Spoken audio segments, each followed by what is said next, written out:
So, now we're going to dive into attacks. To be honest, that's for me the most exciting lecture actually, because they are relatively creative and there's some entities that are really playing some fun games.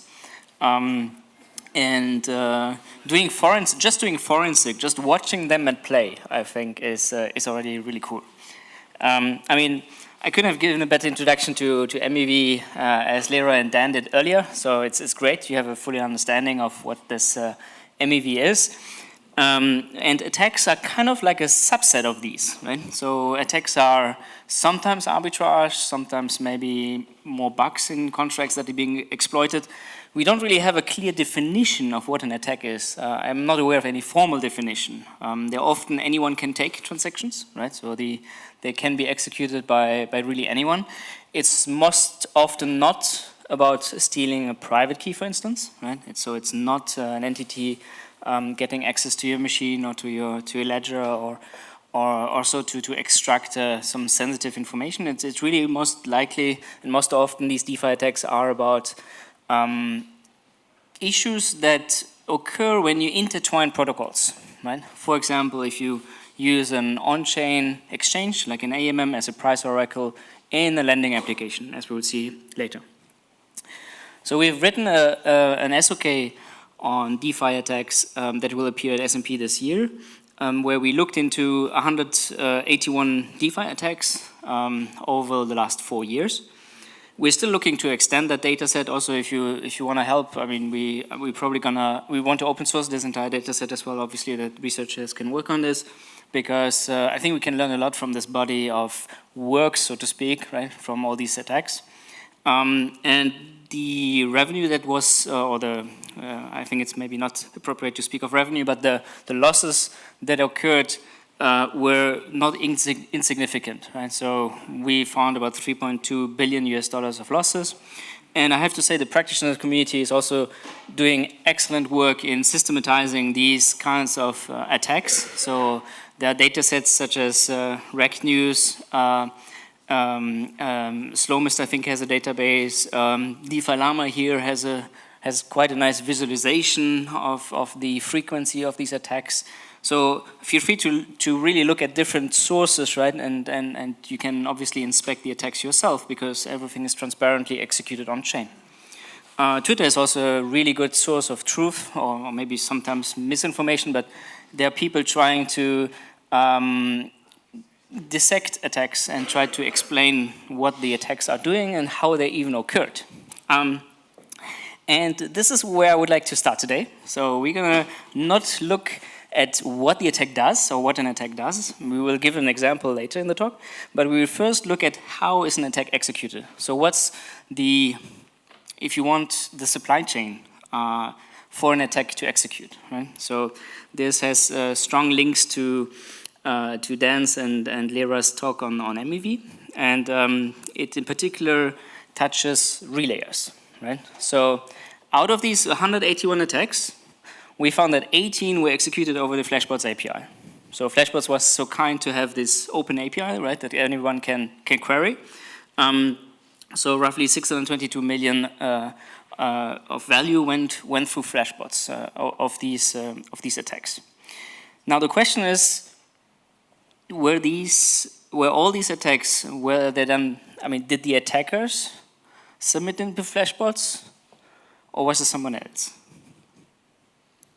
Any idea?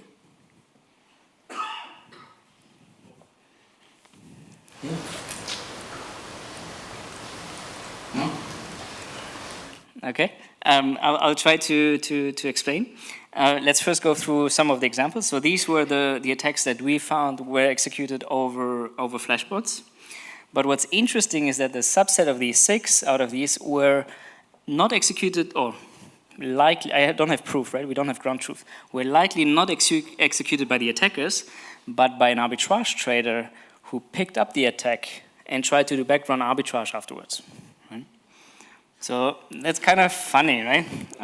So some of these arbitrage traders, they observe transactions, right, in the mempool, And then they, oh, this is a big transaction. Yeah, of course, it's a few hundred million, right? So yeah, it's gonna distort some prices on some exchanges. Oh, great arbitrage opportunity. And then they copy paste the attack. They don't modify it. They just copy paste the attack, but they backrun it in a bundle, right? And I just wonder what the attackers were thinking. Like, why aren't they this? But okay, that's another story. So if you want to look at this on a schema, so we have here the peer-to-peer network. On the x-axis you have the time scale.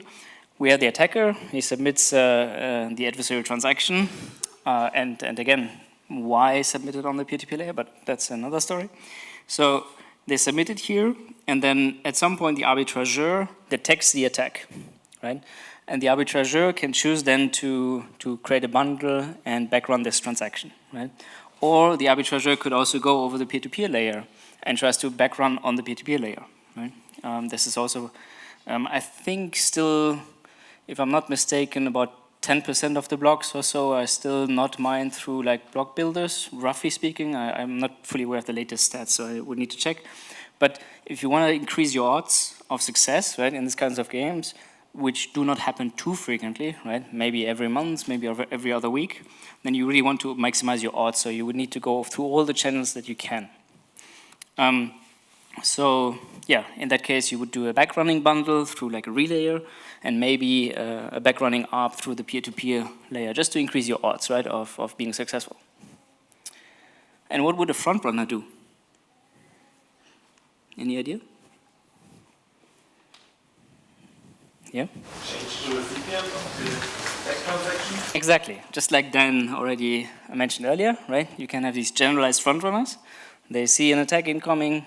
What they will do is to create a front-running bundle that will change the recipient or the beneficiary, and then hopefully, do a backrunning arbitrage, right? Just to take away the money that's still on the table here. Right? So this is kind of like the supply chain, if you want, of how attacks are, for example, executed on Ethereum right now. And obviously, this game is very dynamic. It might change tomorrow, right? So yeah, at least this is roughly what we're observing. Now, I would like to go through 2 case studies of how attacks execute based on this understanding. So the first one that we're looking at is the elastic swap attack. It's quite recent. It's just a few weeks ago, end of December.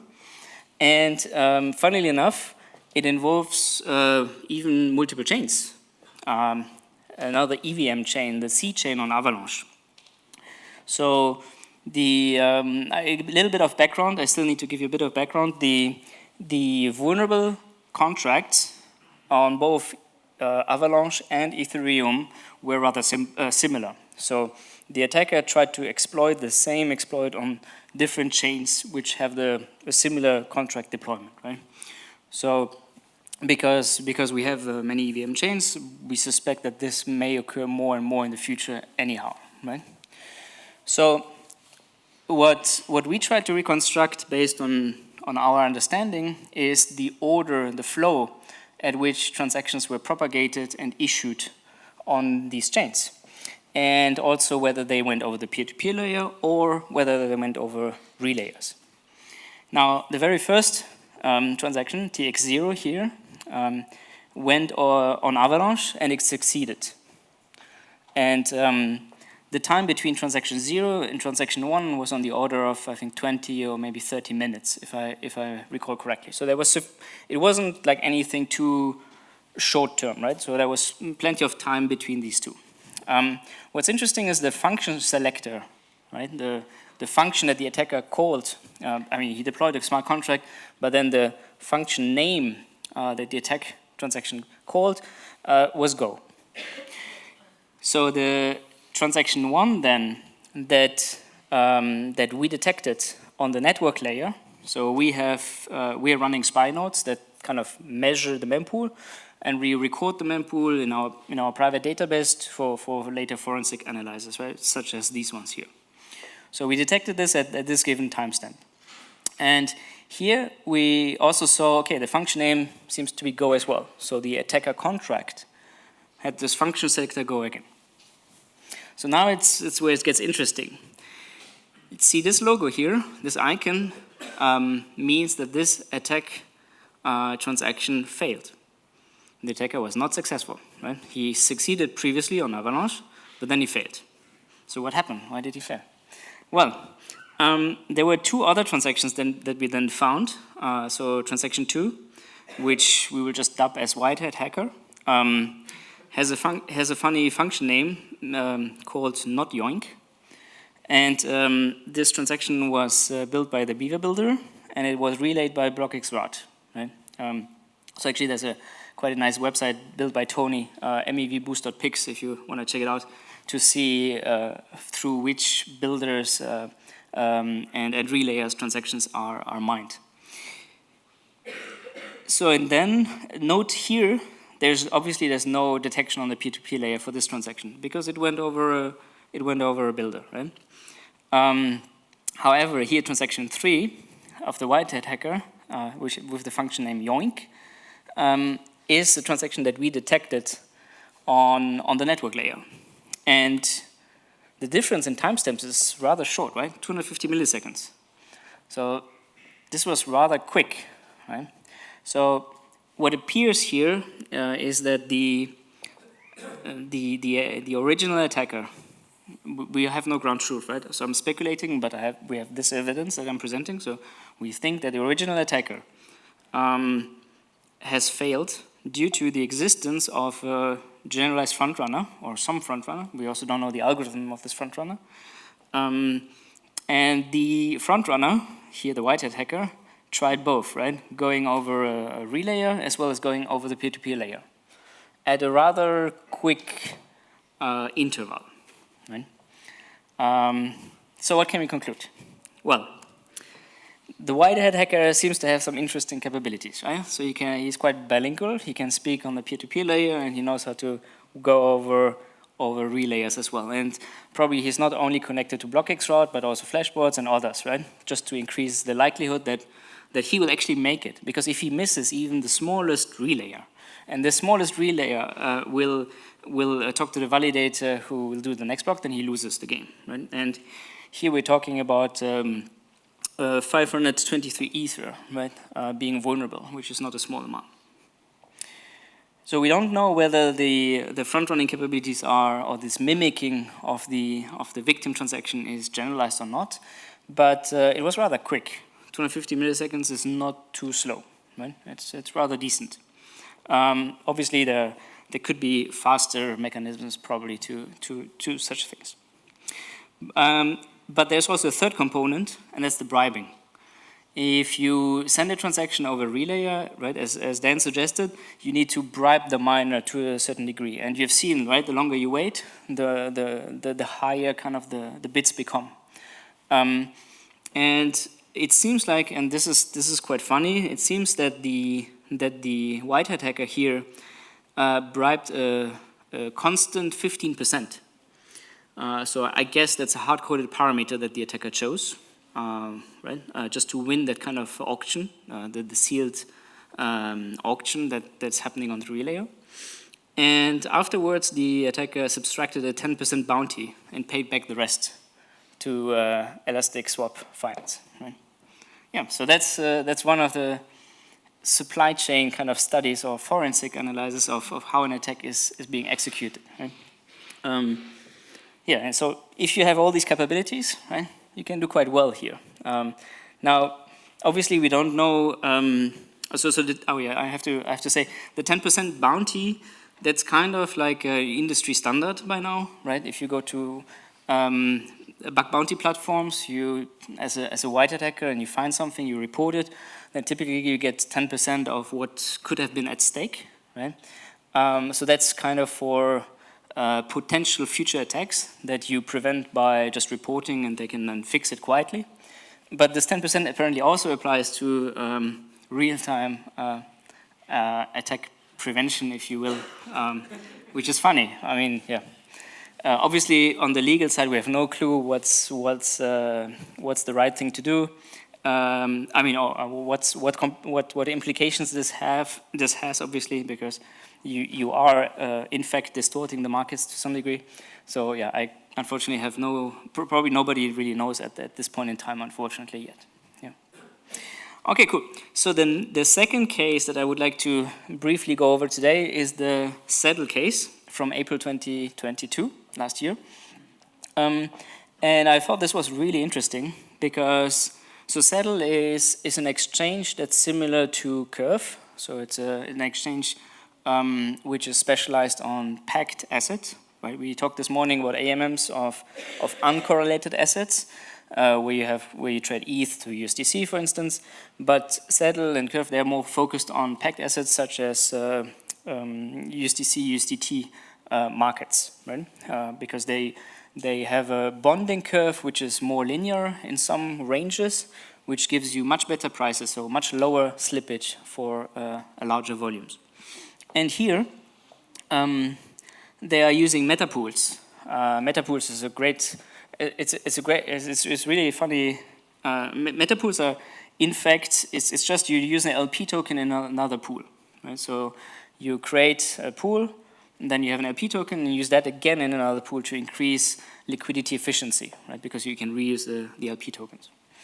And it seems there was some issue on the smart contract side, which we won't go now further in. But what was interesting is that the BlockSec team was able to rescue 3.8 million of the funds. And they were able to do that because the attacker did not take all the money. And that's something we have seen recurringly since 2020. A lot of these attacks that are being executed, they do not have the optimal parameters, right? So the attackers leave millions on the table. And we wonder why. But, I mean, we've shown how to, and we will discuss later, how to potentially optimize an attack, right? So if you find something and you want to help prevent, obviously, the attack, then please do it cleanly. Yeah. Okay, so there were two transactions in this attack. So one is the attacker transaction, which extracted 9.2 million US dollars. This was propagated on the peer-to-peer layer. And about 24 minutes after, BlockSec tried to rescue the remaining amounts. So I have to say, I have to give them big props. They're really like very quick, right? I guess due to this 24 minutes that this is more manual work rather than in some automated generalized front runner or back runner. But yeah, I mean, this is amazing, right? Right. So I just wanted to give you kind of these two insights of how attacks are being executed on the supply chain side, which is in itself already really entertaining. I find. All right. So, but going back to more like systematizing attacks on a more abstract level. So, the attacks that we looked at. So we really sourced like these different data sets. So RegNews, Slowmist, CryptoSec. We looked at different top conferences of what kind of vulnerabilities are they looking at. We looked at audit reports from companies, what kind of bugs are they focusing on, and then we built this big table, right? So, yeah, you don't need to obviously go into the details here, but on the high level, on top you have the academic papers, audit reports, and then on the very right side you have the attacks. So this is the real world impact that occurred, right? So the more red you see in the on the right side column, the more red something is, this means the more often this kind of attack occurred, right? Because here on the left axis we have the different layers and attack types that we categorize there. So you can see most of the academic papers and audit reports somewhat focus on the smart contract layer. There's not so much work being done on the DeFi protocol layer. Very little or very few of the audit reports, or almost none as we have seen, focus on the network layer, or network layer attacks, maybe partitioning attacks, if you will.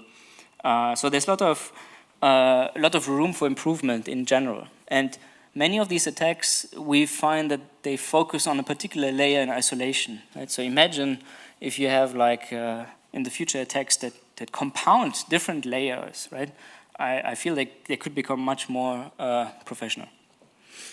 So I think the attack that I'm here highlighting, this is this one here. This is the on-chain Oracle manipulation. I can't even read it. I guess I just guessed here. And you see here some red cell, It just means, yeah, this occurs quite often, right? So there's a discrepancy between what academics and the practitioners look at and what the attackers are doing, right? So there's definitely room for improvement. And yeah, I think one high-level insight that we found from this study, which obviously is shifting because attackers are of a very dynamic nature, what we often found is that you have an attack contract deployment, then there's not yet an attack, but the contract is deployed. And only at some point the attacker triggers the transaction to attack. So in more concrete terms, that would be calling the go function or the yoink function that we had earlier, right? So that's the moment where the attack is initiated. But if we develop tools to automatically detect whether a contract is capable of executing an attack, right? We could actually at least be somewhat informed, right? There's something going to happen there. Maybe we should do something, right? I feel like there's so much happening in front of our eyes which we are not yet able to detect fast enough or mitigate, right? So this is great future work. So actually 56% of the attacks that we've seen are not executed atomically, right? Why are attackers not doing that? I feel like they're getting smarter, but it's still surprising that they're not doing this. We've also looked like in the attacks and which protocol types they're looking after. So which protocol types are most vulnerable or most affected. And I guess you probably would have guessed it too. Bridges are really suffering quite a bit, and as well as yield protocols, right? So they are respectively touching 22% of the percentage of the total loss. Whereas the number of incidents in the yield farming protocols are much higher than in the bridges, right? So, and what else have we found? So, for example, here the protocol-related ones seem to affect mostly the lending, DEX, and stablecoin protocol types, right? I'll leave it to you to check out the paper if you want to know all the details. And obviously, I need to give you a kind of a sense of warning also. A lot of these categorizations, which layer is now being attacked or not, it's sometimes a bit subjective. So yeah, feel free to also comment on this, or also to for us, for example, to improve the data set, right? We tried our best to classify them, but classifications are not always binary, so it's sometimes a bit tricky. All right, so what can we do, right? So let's say we detect an incoming attack on the mempool. What can we really do, right? Is it already too late, or can we still defend ourselves somehow? Well, what's funny is that we've seen that 87 out of the 181 attacks or attack protocols, they do have an emergency pause mechanism within the smart contract. So there is some entity or some set of parties they can pause a contract if they choose to do so. And we found that 25 out of the 87 protocols, they did initiate an emergency pause, but only within the first 6 hours of an attack. 6 hours is a long time, right? Could be a night's sleep.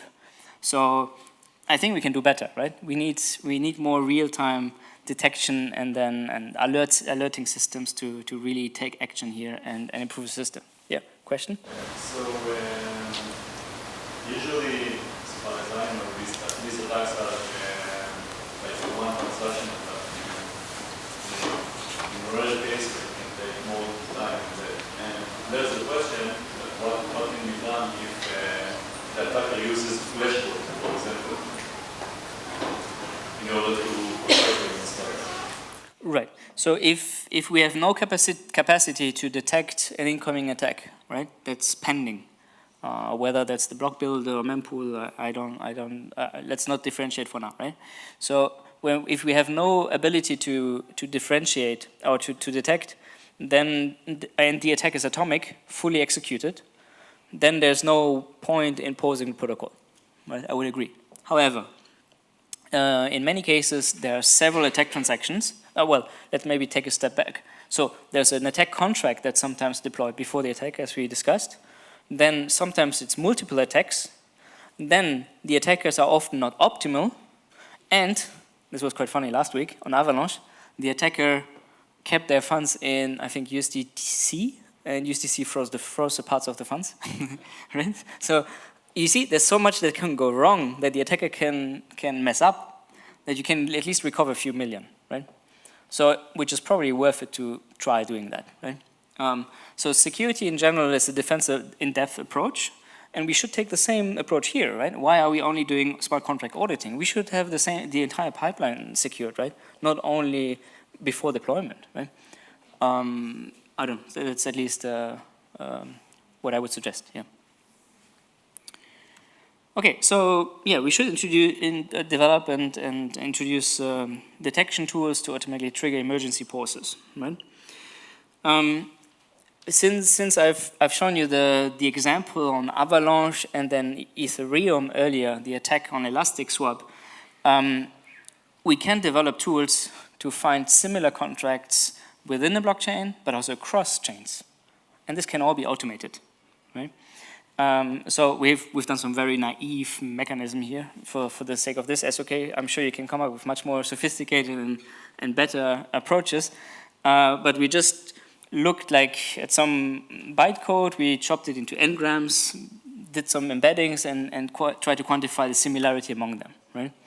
And we found similar adversarial as well as vulnerable contracts, right? So both can be found, right? And this is just the beginning. I mean, we can really come up with much better mechanisms to detect similar contracts, right? And this can be automated. It doesn't have to take minutes. It can be seconds. It can be done on the mempool even, right? I don't know. This can all be. We can really up our games here. Okay. Any questions so far? Yeah. What do you do when you identify an adversarial smart contract? I guess you would need to identify the target, right? So which smart contracts or which liquidity pools are being targeted. So who's the victim? That should be ideally identified. And then it's beneficial to contact the victim directly in some way.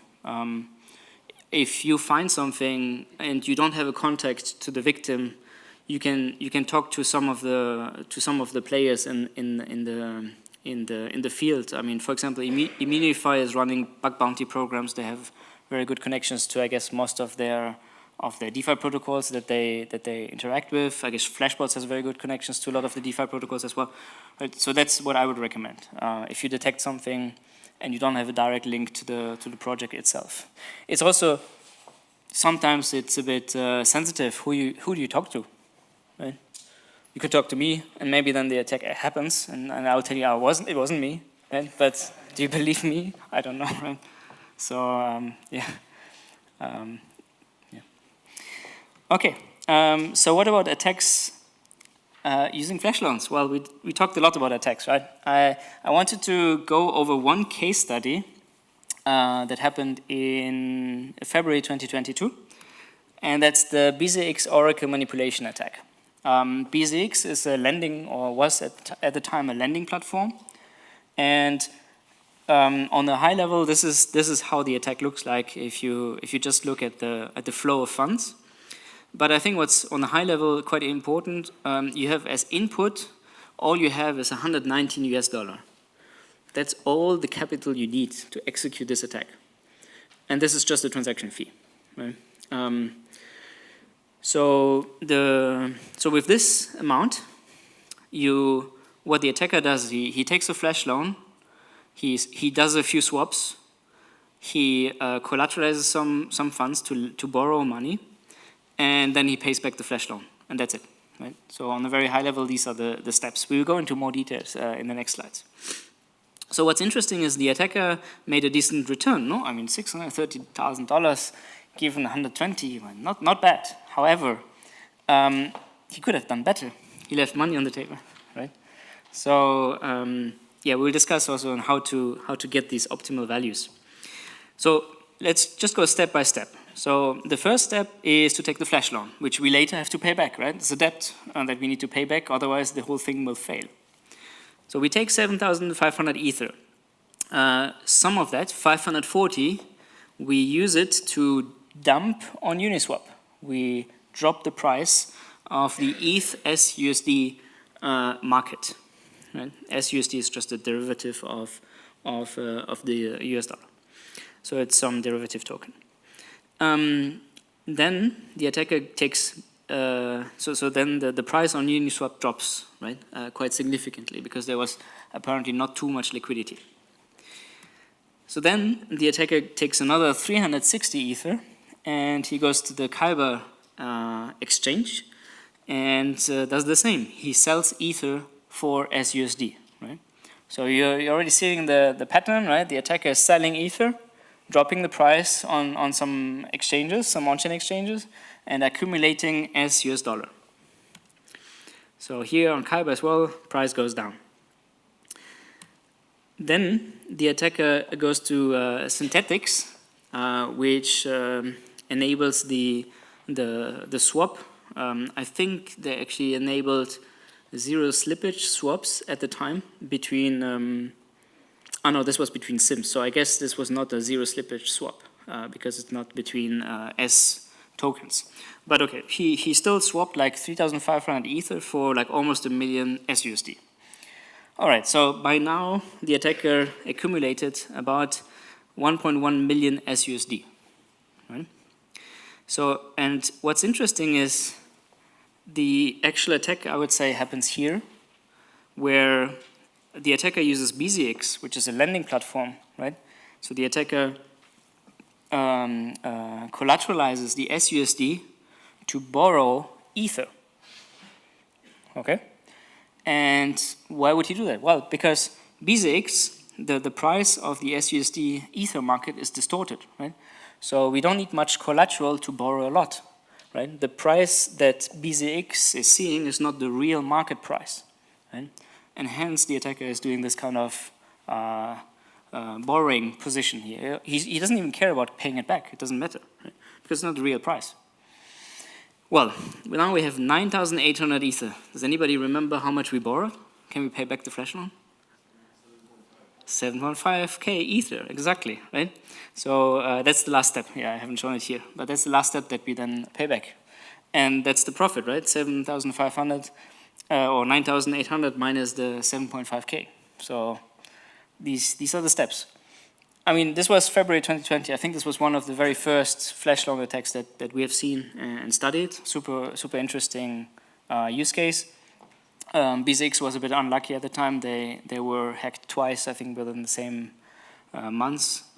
But I mean, respect to them for innovating on that front, right? for trying things out. That's how we learn, right? Also, unfortunately, I have to say that's how we learn. But there's a problem here. The bZx was using Uniswap as your price oracle? Yes. The problem is that bZx, which is using the as price oracle both Uniswap and the Kyber reserve, which got both distorted by the selling of the attacker. Yeah. Yep. I guess it's not only that it's using these two pools, but also that it's not using some kind of like blended average over multiple blocks of the price. Sorry?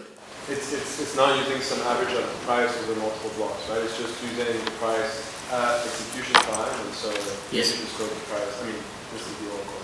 So this happened before Uniswap introduced the time-weighted average price oracle, right? So yeah, it's good that you asked because I was maybe a bit quick, but we need to be very explicit here. The bZx platform uses the spot price of Uniswap and the Kyber reserve. Spot price meaning this is the price after the attacker performed the swaps, right? So the atomic attacker transaction is modifying the state that bZx observes, right? So bZx is not observing a previous state before the attacker transaction executed, right? And that's why the attacker can use a flash loan to manipulate the prices within an attack. Otherwise, that wouldn't be feasible. Yep.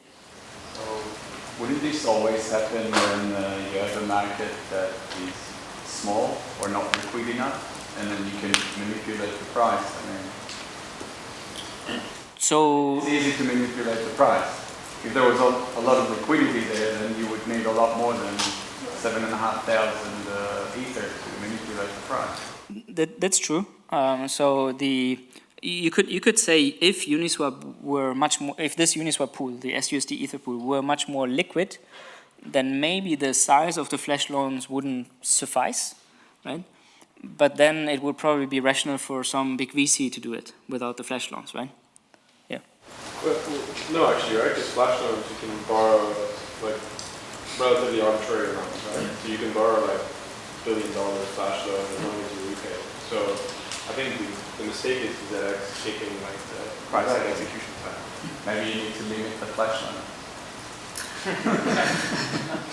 Yeah, people asked. People do that on the stock market as well. JP Morgan does it. Okay. You know, like. Maybe they did that attack. No, I'm joking. But in general, markets are more prone to manipulation if they're illiquid. That's true. It's just that you can take almost arbitrary amounts of flash loans, right? Like Aave has a pool, DYDX has a pool, and Aave alone is many billions already. And I'm not sure Compound supports them probably. So yeah, the liquidity alone will probably not be sufficient to really protect. But the concept of flash loan here is not the cause of the attack. Right? It's more the design of the protocol, of how it sources its price, that lends to this kind of manipulation, I would say.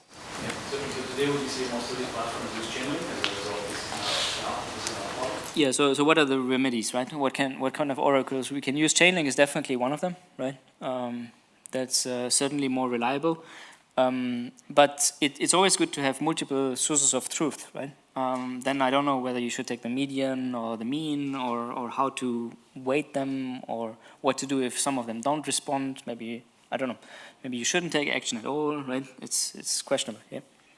Does the ratio of the liquidity, so the amount of liquidity and therefore extractable value on bZx to the liquidity on the exchange that uses the price oracle determine the profitability?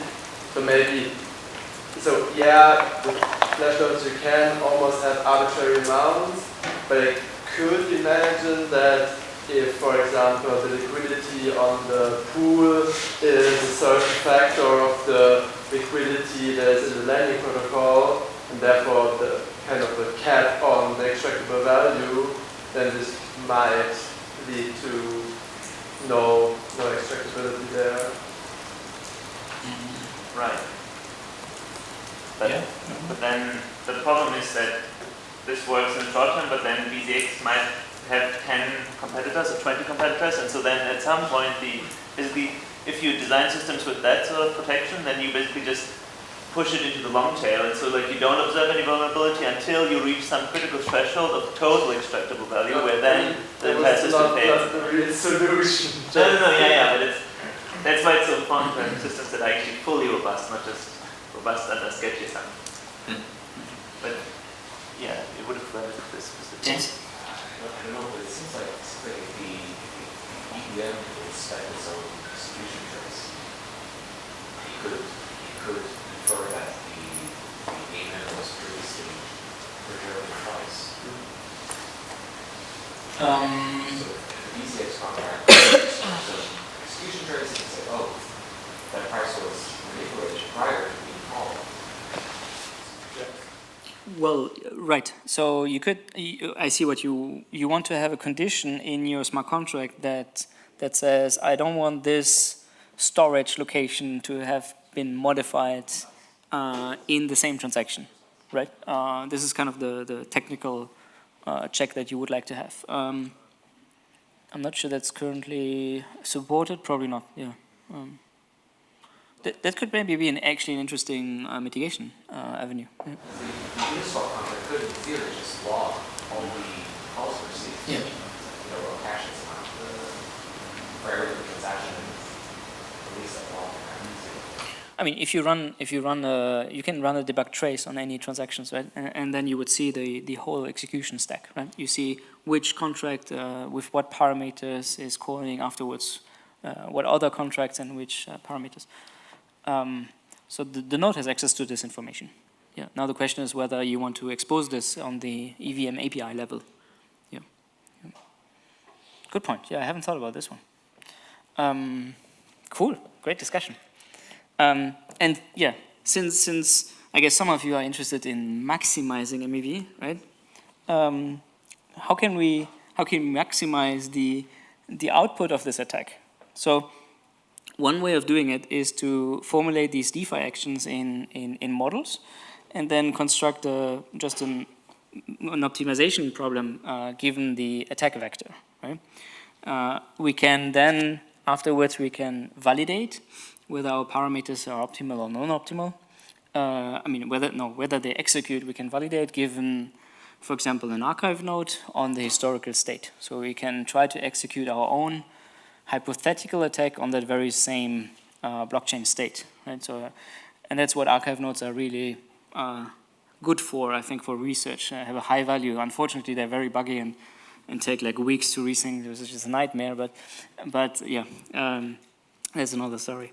So specifically now for the bZx attack 2, because it's the second attack that bZx suffered, we have the following parameters, right? So we have the flash loan that we need to take and then pay back.